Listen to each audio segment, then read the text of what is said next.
Streetnews.it, siamo qui all'evento La Liberazione dei Sogni, ancora una volta con Angelo Iannelli, che questa volta ci parlerà un po' dei suoi sogni, quanti ne ha realizzati e quanti ancora da realizzare. No, tanti, io già il fatto che interpreto la maschera di Pulcinella già è un sogno realizzato e sinceramente il sogno più bello è quello di donare un sorriso alle persone che ne hanno bisogno, ai sofferenti. Non a caso qualcuno mi ha dato questa nomea di ambasciatore del sorriso, quindi non c'è sogno più bello che donare fino alla morte questo sorriso a chi è disagiato.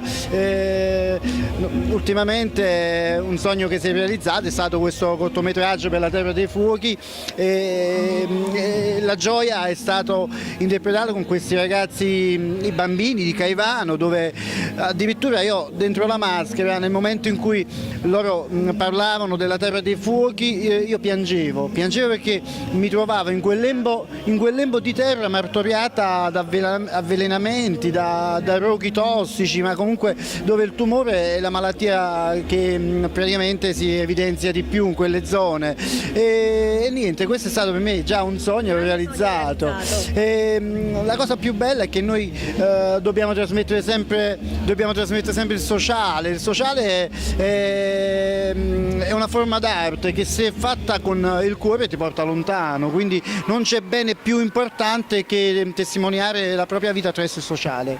Benissimo, quindi abbastanza i sogni realizzati. No, vabbè, ci saranno altri sogni, giustamente questo è quello che sono stati realizzati. Altri sogni possono essere che potrei realizzare un film come regista, oppure un altro sogno potrebbe essere continuare a scrivere romanzi, ma soprattutto cortometraggi per giuste cause.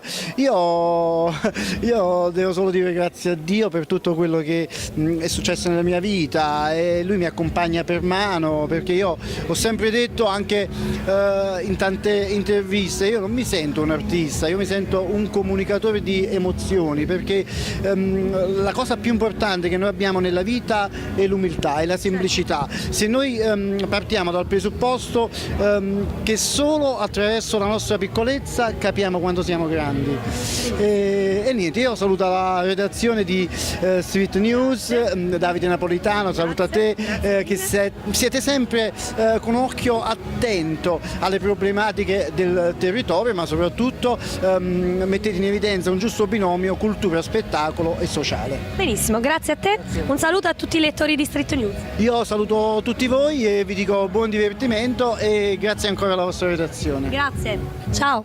Per